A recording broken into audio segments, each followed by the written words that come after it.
নমস্কার।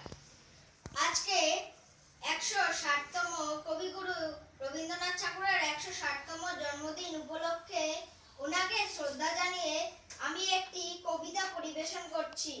কবিতার নাম বিচিত্র স্বাদ। লিখেছেন কবিগুরু রবীন্দ্রনাথ ঠাকুর। আমি যখন পাঠশালাতে যাই, আমাদের এই বাড়ির গলি দিয়ে 10টা বেলায় রোজ দেখতে পাই ফেরিওয়ালা যাচ্ছে ফেরি নিয়ে। চুরি চাই সে হাঁকে, চিনের পুতুল ঝুড়িতে তার থাকে। যায় সে চলে যে পথে তার খুশি, যখন খুশি খায় সে বাড়ি গিয়ে। 10টা বাজে, 10:30 বাজে, নেইকো তারা, হয় বা পাছে দেরি। ইচ্ছে করে সেলেট ফেলে দিয়ে অমনি করে বেড়ায় নিয়ে ফেরি। আমি যখন হাতে মেখে কালি ঘরে ফিরি, 4:30 বাজে, কোদাল নিয়ে মাটি কোপায় মালি বাবুদের ওই ফুল বাগানের মাঝে।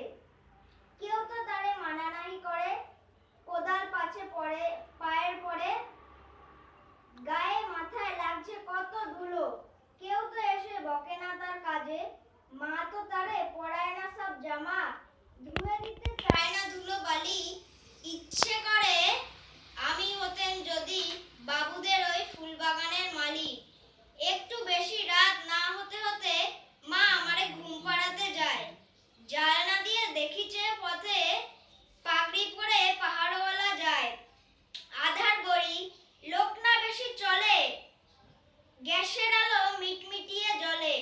লণ্ঠনটি ঝুলিয়ে নিয়ে হাতে দাঁড়িয়ে থাকে বাড়ির দরজায়। রাত হয়ে যায় 10টা 11টা, কেউ তো কিছু বলে না তার লাগি। ইচ্ছে করে আমি পাহাড়ওয়ালা হয়ে গলির ধারে আপন মনে জাগি। নমস্কার।